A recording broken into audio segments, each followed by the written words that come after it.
Record रहा है इस सीट का। जब जब हमने इकट्ठा होकर के वोट दिया, ये गलतफहमी दूर कर लो कि तुम्हारे वोटों से कोई हारता नहीं, कोई जीतता नहीं। तुम्हारे वोटों से ही जीतता है जो भी जीतता है। तुम अपने वोट इकट्ठा होकर के ताकत के साथ डालो शिफाउर रहमान को। दुनिया की सिवाय अल्लाह के कोई ताकत नहीं है रोकने वाले। और अल्लाह ने, मुझे ऐसा लगता है कि अल्लाह रब्बुल इज्जत ने शिफाउर रहमान की इज्जत के लिए फैसले लिख दिए हैं। अमानत भाई, तुम मेरे छोटे भाई हो। मैं यहां से ये मन ठोक के बात कर रहा हूं। हमें तुमसे ये उम्मीद नहीं थी कि तुम इतने बुज़दिल हो जाओगे। तुम केजरीवाल जैसे संगी के सामने हथियार डाल के लेट जाओगे।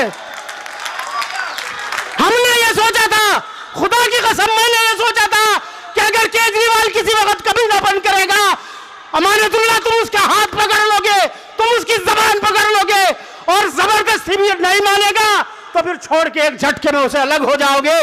तुम्हारे अंदर मैंने, चूंकि तुम्हारा खानदानी रिश्ता मैं जानता हूं, तुम्हारे वालिद का मुझ पर एहसान है। मैं जो दोबारा रोजे नमाज की तरफ आया, हाफिज कुरान दोबारा से बना, ये तुम्हारे बाप का एहसान है मुझ पर। उन्होंने मुझे कोशिश करके करवाया। लेकिन अमानत भाई, तुमने हमारे उन जज्बात की कदर नहीं की।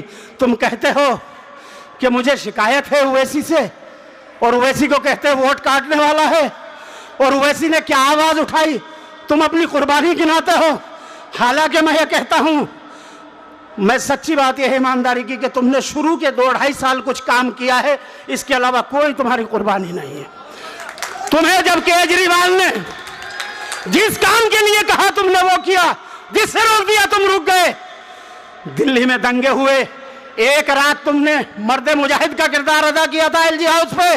2 दिन के बाद तुम्हें केजरीवाल ने रोक दिया और फिर तुम्हारी ही साथ एक टीम को भेजा कि जाओ जमुना पार की उन मस्जिदों में, उन मदरसों में जिनमें आग लगाई गई, जिनमें सिलेंडर फाड़े गए, जाओ वहां से वो जले हुए के वो आग के निशान मिटवाओ, जल्दी से वहां रंग रोगन कराओ, पुताई कराओ, वो सबूत सारे मिटा दो। फॉरेंसिक जांच की टीम आने से पहले पहले, इंटरनेशनल मीडिया पहुंचने से पहले पहले वो सारे सबूतों को मिटा दो। और तुम्हारी टीम ये काम कर रही थी। मुझे तुमसे ये शिकायत है कि क्यों तुम्हारे लोग वहां इस काम पे लग रहे थे।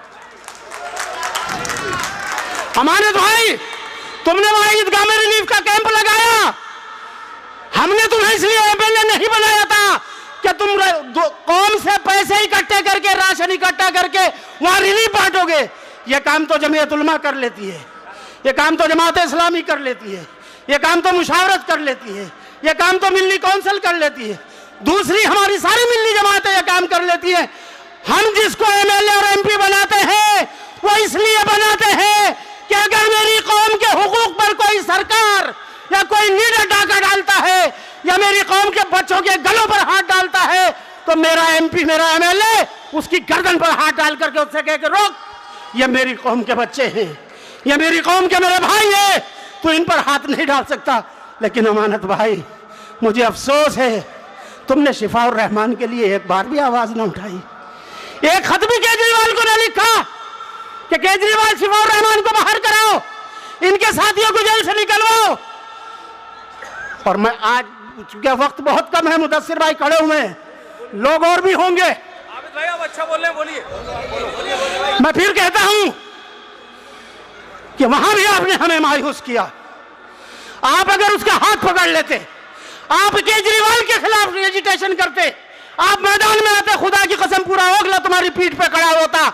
और लीडर की ताकत उसकी कौम हुआ करती है, उसके पीछे खड़ी हुई भीड़ हुआ करती है जमहूरियत में। और तुमने वो मौका गंवा दिया। तुमने वो मौका, मेरे भाई, मेरे छोटे भाई, तुमने वो मौका गंवा दिया। आखिरी मौका तुम्हारे पास था और मैं फिर कहता हूं कि आज भी है।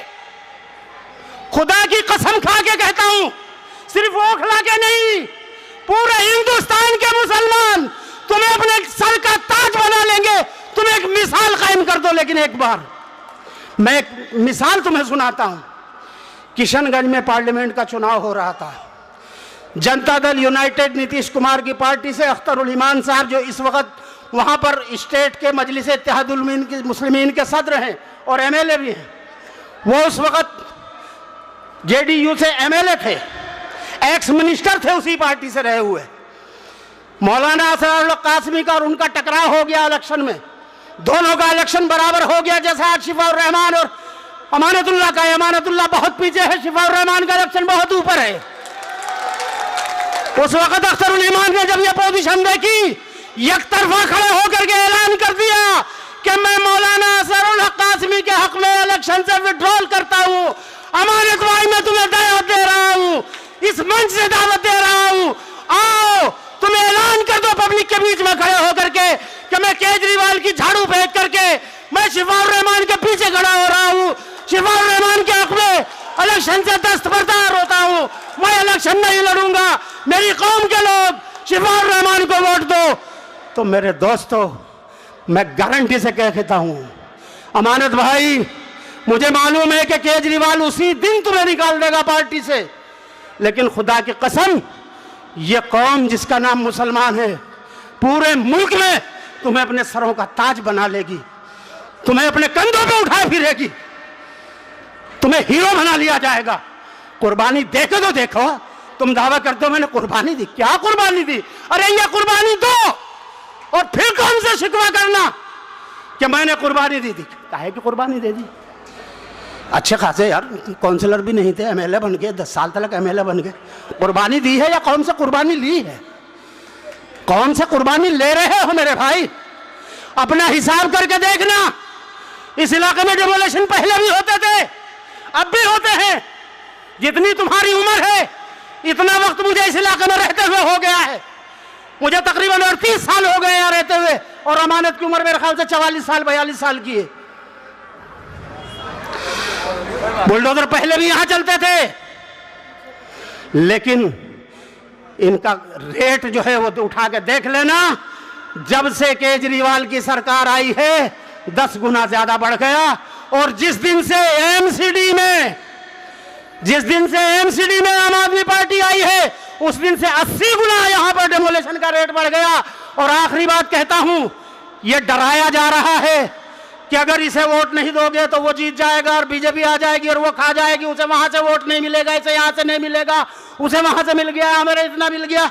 मैं बिल्कुल सीधा सीधा कैलकुलेशन 2 मिनट में आपको समझाता हूं। इस कॉन्स्टिट्यूंसी पे तकरीबन 2,80,000 वोट है, 3,80,000 सॉरी, 3,80,000 वोटों में तकरीबन 2,30,000 वोट मुसलमानों का है। 2,25,000 से 35,000 के बीच में मैं 2,30,000 मानता हूं। 1.5 लाख के करीब गैर मुस्लिम वोट है। 60% वोट उनका पोल होगा, 60% हमारा होगा।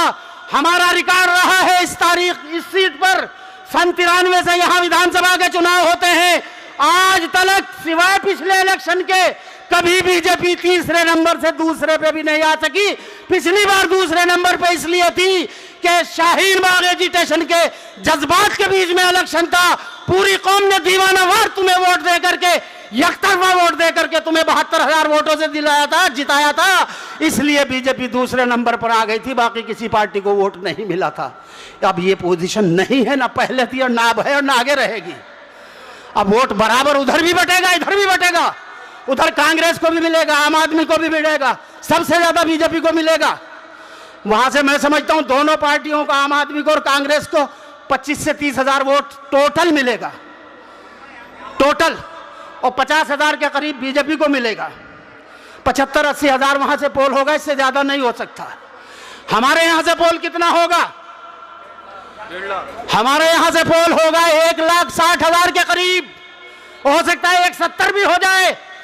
इलाके के मुसलमानों, गैरतमंद कौम के लोगों, मैं तुमसे कहता हूं कि अपने घरों से निकलो, अपने दोस्तों को, रिश्तेदारों को, अपने अजीजों को, अपने साथियों को निकालो और एक मिशन बना करके अपने सर पे कफन बांध लो 5 तारीख तक कि हमें एक वोट शिफाउर रहमान के लिए पोल कराना है।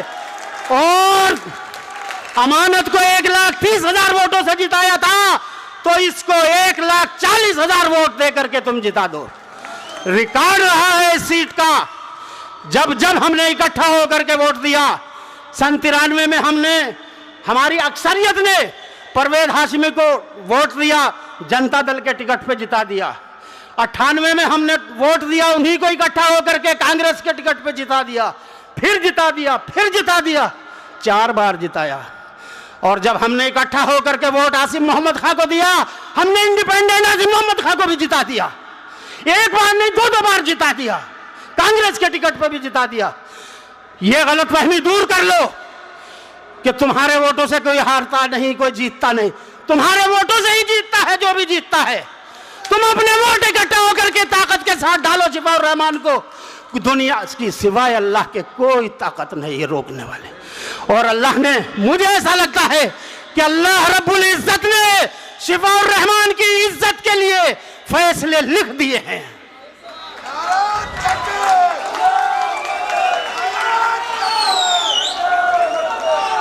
एक आखिरी बात और कहना चाहता हूं मेरे दोस्तों, मजलिसे इत्तेहादुल मुस्लिमीन जो ये इलेक्शन लड़ा रही है, मुस्तफाबाद की सीट पर हो या यहां पर हो, ये सिर्फ इलेक्शन जीतने के लिए नहीं है। मुसलमानों, ये तुम्हारे मुस्तकबिल की क़यादत को तैयार करने के लिए है, जिसको ये सारी सेकुलर पार्टियां और सारी कम्युनल पार्टियां तुम्हारी आजाद इंडिपेंडेंट क़यादत की दुश्मन है, ये खत्म कर देना चाहती है। इनका बस नहीं चलता कि तुम्हारी आवाजों को, एक ओवैसी की आवाज को ये खत्म नहीं कर सके। एक आजम खां की आवाज हुआ करती थी, बावजूद समाजवादी पार्टी में रहने के वो बंदा इंडिपेंडेंट आवाज बुलंद करता था, लेकिन उसको खत्म करने के लिए खुद समाजवादी पार्टी ने साजिश करके बीजेपी के साथ मिलकर के आजम खां का जनाजा निकाल दिया पूरी सियासत का। एक आवाज मुल्क में बची है जिसका नाम असदुद्दीन ओवैसी है। मेरे दोस्तों, मेरा 40-35 साल का तजर्बा यह कहता है कि ये सारे सेकुलर, सारे कम्युनल पार्टियां इस बात पर बिल्कुल मुत्तफिक है, मुत्तहिद है कि मुसलमानों की कोई इंडिपेंडेंट क़यादत इस मुल्क में उभरनी नहीं चाहिए। इसलिए हमारे बीच में से दलाल लोग खड़े किए जाते हैं, हमारे बीच में से एजेंट खड़े किए जाते हैं कि ये जो कम्युनलिज्म फैल जाएगा ये कुछ नहीं कर पाएगा। एक आदमी क्या करेगा, 2 आदमी क्या करेगा। मैं पूछना चाहता हूं, पार्लियामेंट में इंडिपेंडेंट एक ही तो मेंबर है पार्लियामेंट है, असदुद्दीन ओवैसी। हिंदुस्तान के मुसलमानों, मुझे बता दो कौन सा ऐसा मसला है तुम्हारा जिस पर असदुद्दीन ओवैसी ने आवाज ना उठाई हो और सबसे मजबूत, सबसे ज्यादा दलील के साथ आवाज ना उठाई हो। कौन सा मसला है? मेरे दोस्तों, तुम्हारा एक एक वोट बैरिस्टर असदुद्दीन ओवैसी की ताकत को मजबूत करता है। तुम्हारा एक एक वोट शिफाउर रहमान को ताकत देगा। तुम्हारा एक एक वोट शिफाउर रहमान के साथ में जो 100-150 दिल्ली में जो बंद है लड़के लड़कियां, उनकी ताकत बनता है। और तुम्हारा एक एक वोट हिंदुस्तान भर में शाहीन बाग के नाम से जो मंच लगाए बैठे थे हमारे बच्चे और बच्चियां, जिनकी तादाद 2,500 से 3,000 के बीच में है।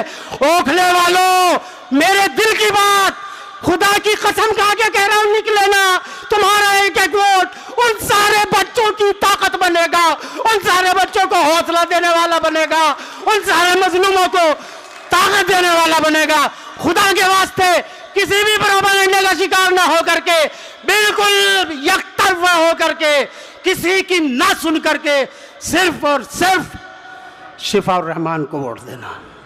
मुस्तफाबाद में मेरी आवाज पहुंचनी हो तो ताहिर सैफी को एक एक वोट डालना। बिल्कुल किसी की चिंता मत करना कौन क्या कहता है, कौन क्या कहता है।